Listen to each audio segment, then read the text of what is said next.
From the hangar in Lancaster, California, I'm Joseph. And I'm Angel. On this episode of L28 News, the city of Lancaster tackles illegal cannabis grow operations, coverage of the Quartz Food Pantry distribution event, a look at one of the new murals at Piute Middle School, and a recap of the Museum of Art and History's Artist Talk with Camilla Taylor.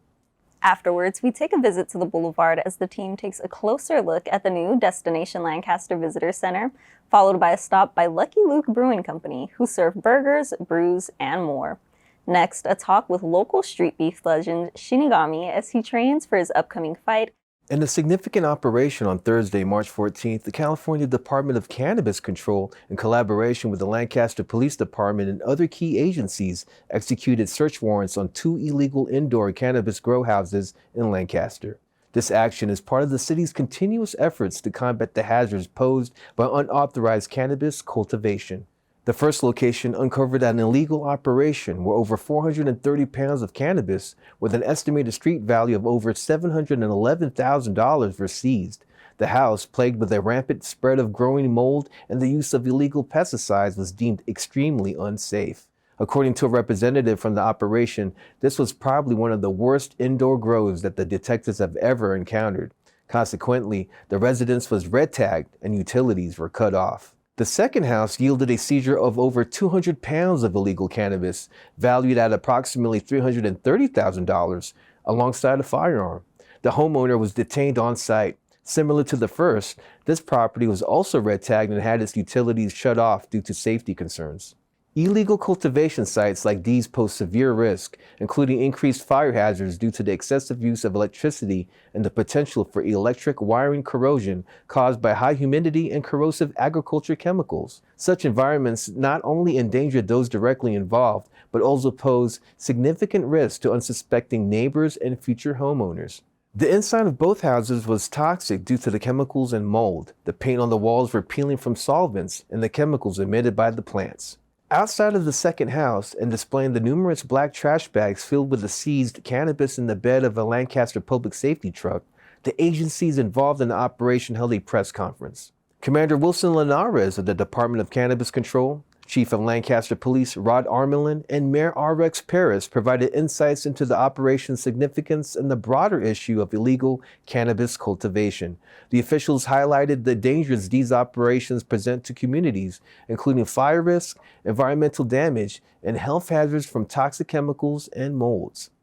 Mayor Paris issued a stern warning to illegal cultivators. We know where you are, and we are coming for you. Stop.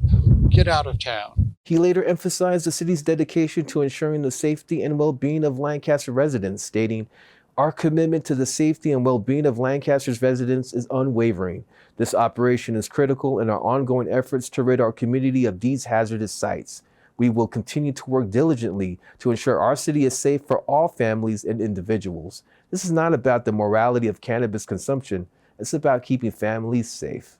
The operation was a collaborative effort involving several agencies, including Lancaster's Hazmat, Southern California Edison, Lancaster Public Safety, and the National Guard, demonstrating the extensive resources mobilized to tackle illegal cannabis cultivation. As the city of Lancaster continues its fight against these illegal operations, residents are urged to remain vigilant and report any suspicious activities.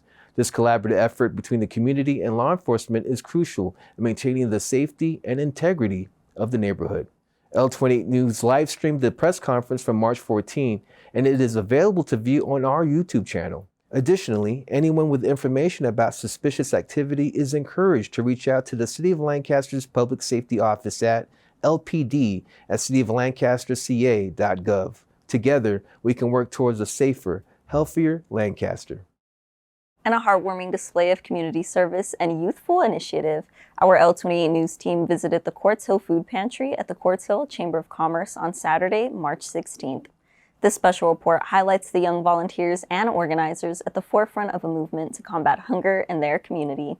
Our coverage begins with Sarah Marie, the executive director of the Quartz Food Pantry, who welcomed us outside the 24-hour food pantry facility. Marie provided insight into the inspiration behind the food pantry, a youth-led initiative aimed at addressing food insecurity in the Antelope Valley, and proudly detailed the diverse group of young volunteers who have dedicated their time and efforts to making an impact in the community. So the Quartz Food Pantry is a youth-led food pantry. It was started back in October of 2020 by a Quartz High School student in their senior year. So during COVID-19, they saw an extreme need in our community for somewhere that would be zero face-to-face interaction at that point, so that people can just pick up their food. Try to remove the fear aspect of asking for help, because you don't have to meet someone here. You can just receive and go on your way. And this pantry is now open 24 hours, 7 days a week. So that means any hour of the day, any day, anyone can come and utilize the pantry, get some non-perishable food items. If they wish to donate, they're welcome to as well, and just utilize it however they need. And that's thanks to the youth of the Antelope Valley who lead this pantry, such as myself from ABC and my fellow directors who are from SOAR and Quartz Hill, and the rest of our team that's made up of AV high school students, Lancaster students, SOAR High School of Palmdale and Lancaster, and Quartz Hill High School students, and then, of course, ABC college students. And we even have volunteers that are middle schoolers sometimes, because our big thing is this is a youth-led food pantry, and no one should be stopped from volunteering because of your age. We've had a little 5-year-old running around with their parent before, and they have the time of their life throwing mac and cheese into boxes. We've had kids get so creative with the little cards. And it's just so fun to see all the volunteers to come together, especially youth like us, just kind of making that difference in their community, because they have the means to do it and they have the compassion and the heart to do it. They just need the chance to. Next, we spoke with Abigail, one of the directors of the food pantry, who shared the process involved in handling donated food items and produce. Abigail revealed the hard work behind ensuring that food reaches those in need in the best condition possible. Let's check it out. So at the moment right now, our volunteers are going through the boxes and they're putting the moldy stuff into a box, and we don't throw away the moldy foods. We actually have a local petting zoo in Lancaster that we drive everything over to. And so when they're done, like going through them, we move them aside to the tables. And then when everything's done, we start making a list of everything we have. So kind of like an inventory, and we write down how many items go into per family. So like 5 and above, they get certain items, and then 5 and below, they get certain items, just so we know that everyone gets an equal amount of food for their family household. Our attention then turned to Maria, the co-director of the food pantry, who elaborated on the unique delivery service offered by the organization. So one thing we do here is deliveries, which not many other places in town do, like Grace Resources or like the AV Dream Center. The main reason we do this is for like accessibility, because like some people like they can't drive, or they don't have a car, or they just have like some sort of disability. So yeah, we've had some people who have like told us how thankful they are. Actually, like there's Miss Polly, we love her. So yeah, we've been doing deliveries for a while now, and we've also added pickups to also make it a little more accessible. So basically, we have our distributions twice a month. It's usually every other week. So we have our deliveries go from 12:30 till about 4 to 4:30, and we have pickups here at the pantry starting from around like 2 to 2:30 until 3:30. So yeah, just like check out our Instagram, our link tree, and you'd find the dates and times. The leadership team, including Marie, Abigail, Maria, and Jessie, then came together to share their motivations and reflections on their involvement with the food pantry. Each leader brought a unique perspective, but a common theme was their desire to make a tangible difference in their community. Let's take a look. So I started right as my brother started, a little bit before. So Mari actually got my brother into it, since our brothers are like best friends. So when Matthew, my brother, started doing it, I started getting involved, and then I started showing up, and then they offered me to be a manager. I started for about like a month of being manager, and then I became a director. And I just really want to help the community and get involved and help out. And I love meeting all the people and students who actually like to get involved, and teach them and educate them about how being a volunteer works and what we do here. It was back in like 2021, after our founder, Ozia, was leaving away to college. She was trying to find out how to continue the legacy of the pantry, how to make sure that it doesn't stop when she leaves. And funny enough, my speech teacher at Quartz High School, Miss Armstrong, she told me about this opportunity, and she's like, I think you're perfect to come and volunteer at the pantry. So I started volunteering and reaching out to Ozia. And funny enough, she used to babysit me, Ozia did. And we started getting in contact, and she was like, hey, would you be able to take over the pantry and help us continue this effort? I got my friend Tiffany involved, who's now at UCLA, and we started working together our sophomore year of high school at Quartz High School. We then became IB students and got all the IB students involved because they needed service hours. And it was just amazing to see as it slowly but surely, Tiffany started reaching out to the Quartz Hill Aqueducts team. I started reaching out to Key Club, which Maria might touch on a little bit more. And it was just really amazing to see as it just kind of all happened by chance. And I've just fallen in love with it. And I plan to be doing it for the rest of my days, however I can. And whenever I drive, I will be a delivery driver then. So I got involved because I met Sarah Marie at a Key Club event. So Z, was like, "Hey, we're doing this volunteering thing. You want to come?" And I think my first experience here was their Thanksgiving distribution. So I kind of just kept showing up more and more. And then Sarah Marie and Tiffany were like, "Oh, we'll be gone soon. You want to be like a director, like start training?" And I was like, "Yeah, sure. I'm here anyways." So it kind of like snowballed into that. But I love being here. I've been here a while, like I said, but I love meeting like new people. I've gotten close to people I never thought I would, and I've also become a lot more social. And I've become a lot more aware of our community and what its needs are. And also, we get connected with like other organizations in the community. So, like I said, just like build lots of community awareness. And I like volunteering. It's a nice way to like use up my time, makes me feel fulfilled. So I just like being here.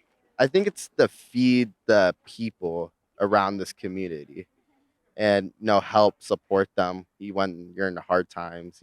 It's hard times right now, so Well, if you want to get more information, either to volunteer or sign up to get a delivery or come and pick up, you can go to the Food Pantry's Instagram. It's at quartzhill_food pantry, all lowercase, or you can email us at our email, which is all lowercase qhfoodpantry@gmail.com.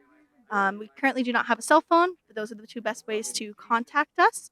And we deliver to 25 miles radius from the pantry, which includes parts of Lake Los Angeles, Little Rock, Pear Blossom, East and West Palmdale, East and West Lancaster, Quartz Hill, Olona Valley, Lake Hughes, and Lake Elizabeth currently. We don't currently deliver to Roseman. We only do some parts of, anyone can come to pick up. Finally, our report highlighted several young volunteers who shared their personal stories and inspirations for joining the Quartz Hill Food Pantry. Their enthusiasm was noticeable, with many emphasizing how this experience has enriched their lives. Let's head back and hear what these young volunteers had to say. Well, the true reason I got involved was because it's a requirement for school, but after I got involved the first time, I started coming back here pretty often because the first time I came here, I thought I was just doing it because I had to. And then when I got home that day, it impacted me so much that I ended up cleaning my whole room, which is not something I usually do.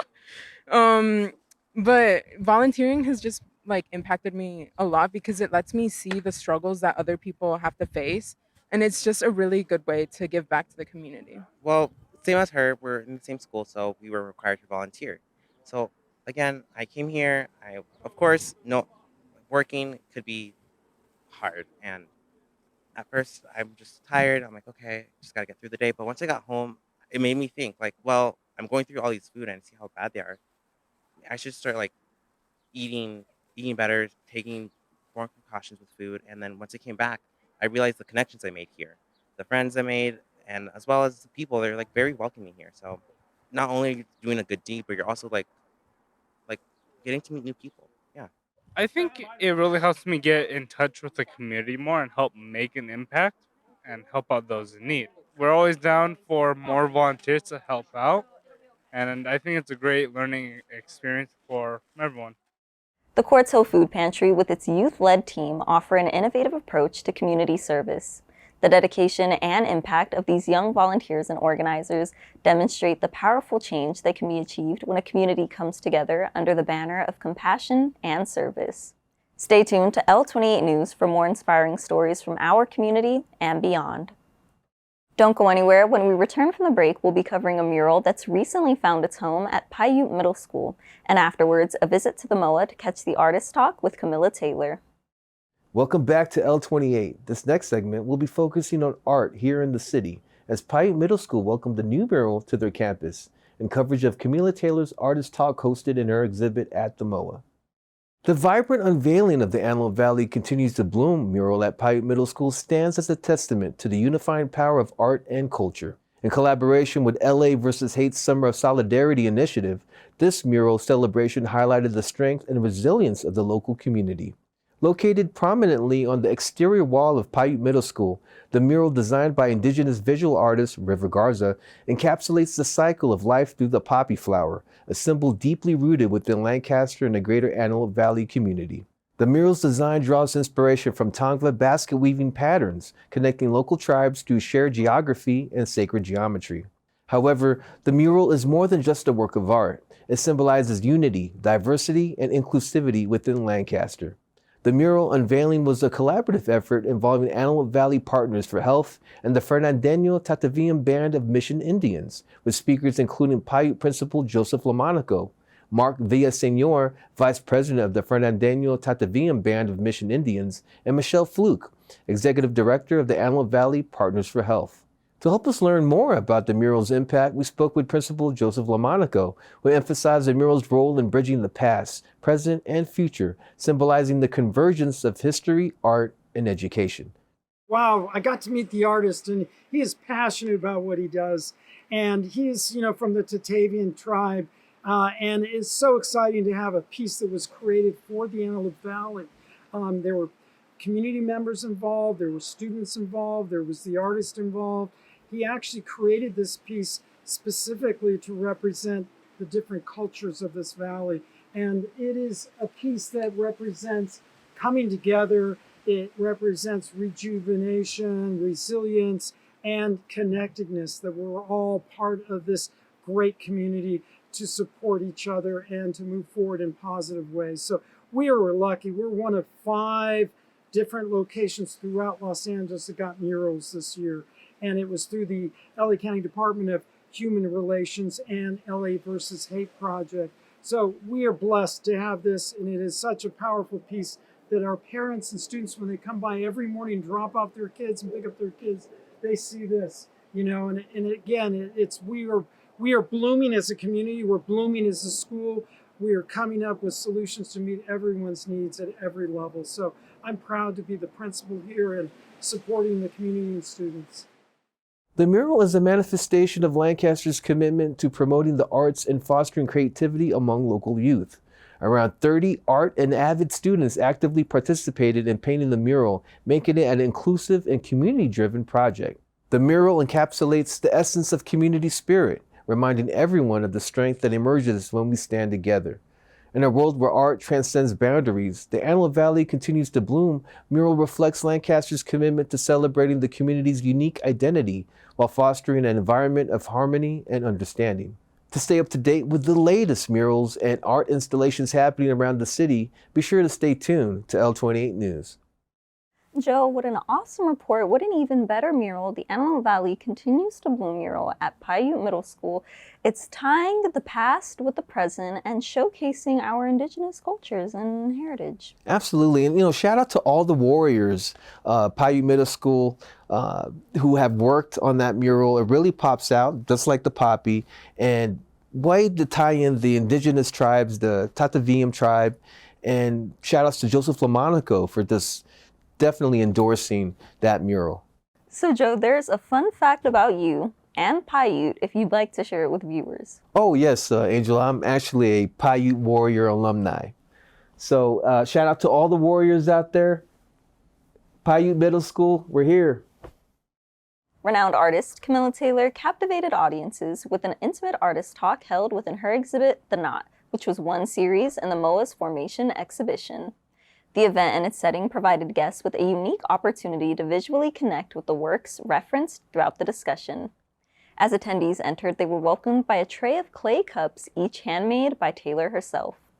Complementing the pieces were teas brewed by the artist, offering a delightful refreshment as guests delved into the world of Taylor's creations. Throughout the talk, Taylor spoke about the intricacies of each body of work within the series. One piece, titled By Repetition, was made up of thousands of beads that the artist strung together upon several continuous ropes, creating the illusion that it was one expansive rope. By Repetition also held a special meaning to the artist as Taylor shared with the audience that the piece was inspired by 2 deaths that had a profound impact on her life. The next piece featured several newborn babies, each expressing a range of being in a state of distress. The artist went on to further explain that the stages were, quote, speaking and understanding yourself, conceiving yourself, and the physicality of oneself. Taylor explained the significance of the metal as well, as it couldn't be scraped off or melted down, and that the weight of the metal symbolized, quote, being so heavy in a tiny little body. The largest piece in the series was titled The Eye of God, a soft circle of 281 house sparrows that symbolized the idea of the collective versus the individual. Taylor shared that smaller birds will sometimes create a large mass when threatened by predators to make it harder to be captured, coming together as a collective. When asked why some of the birds were flying away from the group, Taylor expressed that the lone birds represent what it means to be an individual, that there's a metaphoric vulnerability to that. As the artist talk drew to a close, the L28 team had the opportunity to speak with Taylor as the artist delved into the topic of isolation versus loneliness, how aspiring artists can avoid being a carbon copy of another artist, along with how viewers can stay up to date with the artist. Let's head to the MOA for more. I think isolation is the experience of being alone, but preferring that experience. As an artist, I prefer to work alone. I prefer to work in isolation, where I know that my expression and my understanding and intention are not mitigated by other people's opinions. Whereas loneliness is isolation, but when you want to have commonality with other people, you want to have a connection and you are unable to gain that connection. I think if you are alone and you would rather feel isolation as a positive, it is to think about what is the power of your own thoughts? What are the benefits of being able to have your own thoughts without having to reflect them against someone else? Being able to just have these thoughts and not have them be interrupted or changed or modified in any way. And then you can take that and then share it with people. And I think it's that really means that you don't have to feel lonely when you can actually communicate with other people. I think loneliness is the inability to communicate. I think as young students, you see this vision of success in your professor, and so you want to be successful, you want to make great work. So it's easy to just try to replicate that, versus to find yourself, you have to be willing to make something bad and something that you're gonna hate and allow yourself room to fail. I often tell my students to think of themselves as musicians. When musicians practice, it usually sounds terrible, but we don't feel like they're bad musicians. If it's a bad piece of work, it's practice. You're practicing. The next one's going to be more successful for it. I think most people are drawn to art because they like happenstance and intuitive thinking. I do not like intuitive thinking. I like understanding every single process. I make spreadsheets to map out how everything's going to fit together. And I don't know that I would encourage it. I think if people want that, they're going to find it on their own. And I don't think you need to seek it out. I think it's probably easier to be an artist if you are a person who embraces happenstance versus the way I like to work. You can find me at www.camillataylor.com or on Instagram at Camilla Taylor. The knot not only showcased Taylor's artistic prowess, but also provided a platform for meaningful dialogue on themes central to the human experience, leaving attendees inspired and enlightened by the event's proceedings. If you'd like to see more of Taylor's work, feel free to scan the QR code shown on screen. You know what, Angel? Both you and I attended the artist talk, and I must say it's one of the most thought-provoking, inspirational artist talks I've been in a while. I agree. It was super thought-provoking, super insightful, really made you think about these topics that were being discussed. I think my personal favorite was probably the Eye of God. For viewers who are just tuning in, it was 281 house sparrows, which for those who don't know, because I myself didn't know, 281 is a prime number, so it can only be divided by itself or by the number 1, which goes back to that idea of the collective versus the individual. Absolutely. And, you know, Camilla was a teacher, and also an artist, and one of her biggest messages to her students is to become their own. Mm-hmm. So it's avoiding being a clone of somebody else, as she shares with viewers during that interview. I must say, Camilla Taylor, huge shout out and thank you for your time. It was really appreciated. When we return from the break, L28 will be taking a trip to the Boulevard as the team heads to Destination Lancaster to learn more about everything our city has to offer, along with a visit to one of the Boulevard's hotspots, Lucky Luke Brewing Company, who serve unique brews alongside a diverse menu that caters to everyone's palates. Thank you for tuning in to L28. The team will be talking about Destination Lancaster, the one-stop shop for everything Lancaster, followed by a visit to one of the city's breweries, Lucky Luke, a family-owned brewery that's been in business for nearly a decade. Located on the northern edge of Los Angeles County, Lancaster, California beckons visitors with its vibrant culture, rich history, and diverse attractions. As the heart of the Antelope Valley, Lancaster offers an affordable escape where urban sophistication meets the serene beauty of the high desert landscape. For both local residents and visitors, Destination Lancaster's new one-stop shop along the boulevard serves as the ultimate guide to exploring the city's hidden gems and must-see landmarks. From planning your next adventure to discovering the finest dining experiences, Destination Lancaster provides a comprehensive resource for all things going on in the city. Destination Lancaster's new brick and mortar offers a plethora of resources, including information on local attractions, events, dining, arts, and outdoor adventures. Whether you're planning a weekend getaway or seeking the perfect dining spot, Destination Lancaster has you covered. Tell them Joe sent you. Since its incorporation in 1977, Lancaster has experienced rapid growth, boasting a population of over 150,000 residents and more than 60,000 households. With its close proximity to Los Angeles, yet distinctively unique atmosphere, our city in the high desert offers a blend of open spaces and urban places, creating a dynamic destination full of energy and excitement. Lancaster's charm lies in its 4 distinct seasons, complemented by over 360 days of clear blue skies. Majestic skylines, snow-capped mountains, and breathtaking sunsets paint the landscape, making our city a picturesque haven in the California high desert. Renowned for its rich aviation history, Lancaster is home to legendary figures such as Chuck Yeager and Pete Knight, as well as cutting-edge research facilities like Edwards Air Force Base and NASA. Visitors and residents alike have the opportunity to witness the evolution of aerospace technology firsthand, with the city's bright blue skies serving as a canvas for innovation and exploration. Whether you're planning a weekend getaway or seeking the perfect dining spot, Destination Lancaster has you covered. Experience all that our city has to offer and embark on a journey of discovery in the heart of the Antelope Valley. You know, Joe, I feel as though I've hit almost every hotspot I can think of. I found everything that there is to do in Lancaster, but I'm thinking of heading to the Boulevard after this, going to Destination Lancaster, and seeing if I can discover some of those hidden gems for myself.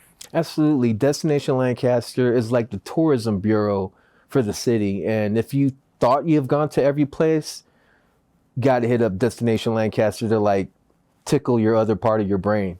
So for viewers who are watching or those who are new to our city, head over to Destination Lancaster on Lancaster Boulevard.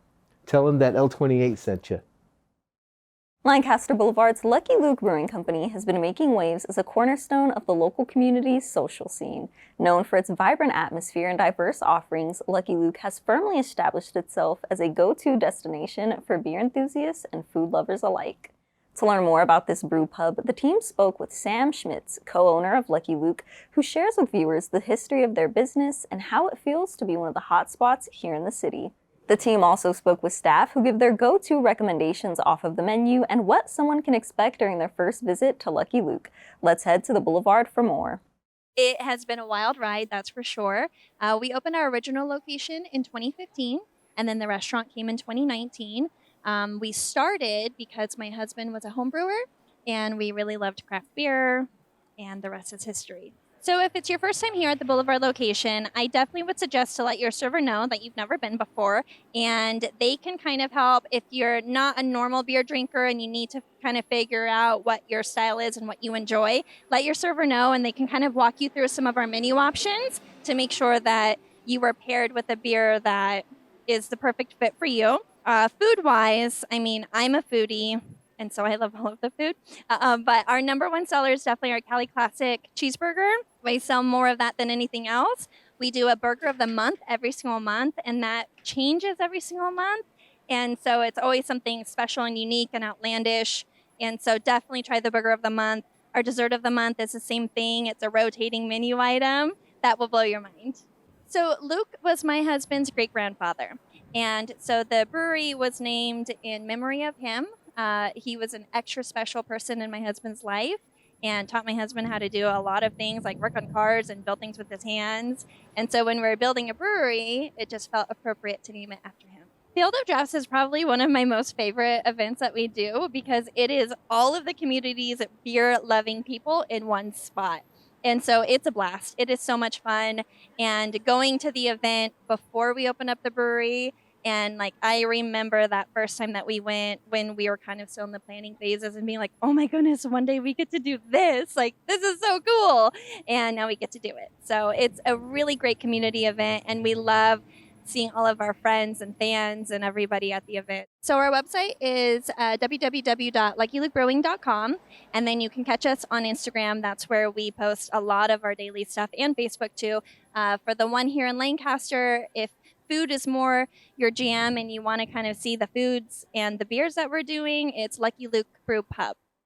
A key player in the Field of Drafts Beer Festival hosted at the hangar, Lucky Luke Brewing Company continues to showcase its prowess in crafting unique and flavorful beers. From their signature brews available on tap to offerings in 4-packs and growlers, there's something for everyone. But it's not just about the beer. The establishment also has an array of soft drinks, seltzers, wines, and champagnes. Beyond beverages, Lucky Luke's food menu is a testament to culinary innovation. While classics like burgers, chicken wings, and chili cheese fries grace the menu, it's the unique creations like the peanut butter jelly thyme sandwich and crispy hot fried cauliflower that steal the spotlight. The ambiance at Lucky Luke further elevates the experience. With large screen TVs broadcasting sports games, patrons can enjoy a cold brew while catching up on the latest sports match. For those seeking outdoor enjoyment, the inviting patio welcomes both 2-legged and 4-legged guests, making it the perfect spot for a quick lunch or leisurely evening. As Lucky Luke continues to blend quality beverages, delectable bites, and a welcoming atmosphere, it solidifies its status as a beloved hotspot on Lancaster Boulevard. Whether it's unwinding after work or gathering with friends for a memorable evening, Lucky Luke Brewing Company remains the place to be. If you'd like to see their entire food menu and what brews are on tap, feel free to scan the QR code shown on screen. You know what, Angel? Coincidentally, Destination Lancaster highlights Lucky Luke's as one of its gems in the city, and pretty much it is. I mean, their brews are really amazing, from their 14 to the 5 to the blonde. I mean, you can't go wrong with getting a brew there. I agree, there's a ton of different brews on tap. They switch them out as well. The names are super creative. I really like the Bobby Boy, little orange cat guy on there. Super cool, super fun. But you know, it's not just the beer, the wines, the food that they have. Lucky Luke's also gives back to the community. They participate in community events like the Western Hotel Museum's Chili Cook-Off, and they also host their own Tour de Luke. You're right, Angel. I mean, from Sam, the owner, to the bartenders and waitresses, you just can't say enough good things about Lucky Luke. Congratulations on joining L28's Watch Till the End Club. Rounding out the episode, we'll be visiting the Lab, Brazilian Jiu-Jitsu gym along the boulevard to meet street beefs legend Shinigami. In the bustling streets of Lancaster, a local legend has emerged, captivating audiences with his extraordinary journey from adversity to acclaim. Meet Shinigami, a rising star in the world of mixed martial arts whose story transcends mere sport to embody the transformative power of discipline, determination, and redemption. From his humble beginnings to becoming a YouTube sensation and street fighting icon, Shinigami's path serves as a beacon of hope for troubled youth and aspiring athletes alike. Through his dedication to martial arts training and unwavering commitment to self-improvement, he has not only conquered the octagon, but also inspired a community to believe that no obstacle is insurmountable. Join us as we delve into the life and legacy of Shinigami, a true testament to the resilience of the human spirit and the boundless potential that lies within each of us. Let's now head to the Lab BJJ studio along the boulevard to meet our correspondent, Jacobo Garrido, with the full story. Take it away, Jacobo. What's going on, Lancaster? This is Jacobo Garrido reporting for L28 News, and I'm currently standing alongside the boulevard. Right now, I'm in front of the Lab Brazilian Jiu-Jitsu to go inside and meet local street beefs legend, Shinigami. In the heart of Lancaster, a local YouTube sensation and underground street fighting legend has emerged, captivating audiences with his unique blend of discipline, determination, and martial arts prowess. Meet Danny Uribe, better known as Shinigami, a rising star in the world of mixed martial arts whose journey from the streets to the gym serves as a beacon of hope for aspiring athletes and troubled youth alike. Training out of the Lab BJJ gym along the bustling boulevard in Lancaster, Danny's story is one of redemption and resilience. Having faced his fair share of challenges growing up, he found solace and purpose in the structured environment of Brazilian Jiu-Jitsu and MMA training. Through rigorous discipline and dedication, he's transformed his life, proving that it's never too late to chase your dreams and stay out of trouble. But Shinigami's impact extends beyond the gym walls, racking up millions of views on the truly grassroots combat sports organization better known as Street Beefs. He has quickly become a fan favorite, admired for his karate-inspired fighting style and iconic red and black gi that he dons during every bout. More than just entertainment, Shinigami's journey underscores the importance of building character through discipline and structure. As he continues to rise through the ranks of the MMA world, he serves as a role model for local youth, inspiring them to channel their energy into productive pursuits and embrace the transformative power of martial arts. Fighting is just testing myself. I like to compete. I just want to get to higher and higher levels. What motivates me to come into the gym is the same thing. I want to be better me than yesterday and always be ready for anything. My actual main focus in training is self-defense. Competitive fighting, especially like MMA, is the closest thing you're going to get to practice full force. So in 2019, in October, I got my black belt, my first degree black belt. And I was going to focus more on karate tournaments as a black belt because you can win money at those. Then COVID happened and everything got shut down. And August of 2020, Street Beef started their West Coast branch, and I actually got lucky and got in the last second, very last second. So I drove down to where it was. It was in California at the time. And I got in there, I'm waiting all day to fight, and then I fight this dude named Detail, right? You don't know me, you're about to. He has Venom gloves, Venom trunks, looks kitted out, sponsored. I'm over here, 330 pounds in the karate gi, looking like the McDojo sensei that teaches Bushido and don't know what he's doing. And then everyone's heckling me, next thing you know, head kick, and I blew up from there. I'm getting ready for a Gladiator Challenge. It's my first amateur sanctioned fight in California. It's my second overall amateur fight. But I was actually planning on going pro this summer, but I decided to do something local because I know I got a following out here in Lancaster, and I've always get messages and see people in the gyms and stuff, and they ask, well, how can we come watch you fight? Well, I started in Street Beefs, and those are all private, closed events. We only get +1, choose our corner. So I decided before I do my pro debut out of state, I do like 2 amateur fights over here for Gladiator Challenge right over here by Victorville, so everyone that's local can come see me fight live. I'm just a guy from the middle of nowhere doing what I love, and when people are like, oh, you're a legend and all that, like, I mean, that's not how I feel about it. So I'm just trying to do my thing and flow through, and blowing up, but I wasn't expecting it, wasn't really ready for it, and sometimes I still don't know how to handle it. It's wild. In an increasingly uncertain world, learning how to protect oneself is invaluable, and Shinigami's success on the streets and in the ring serves as a testament to the effectiveness of martial arts in empowering individuals to defend themselves and others. As Shinigami's star continues to rise, his story serves as a reminder that with determination, discipline, and the right support system, anyone can overcome adversity and achieve their dreams. In Lancaster and beyond, he is not just a fighter, but a symbol of hope and inspiration for all who dare to dream. This has been Jacobo Garrido reporting for L28 News. Thank you, Jacobo, for that awesome segment.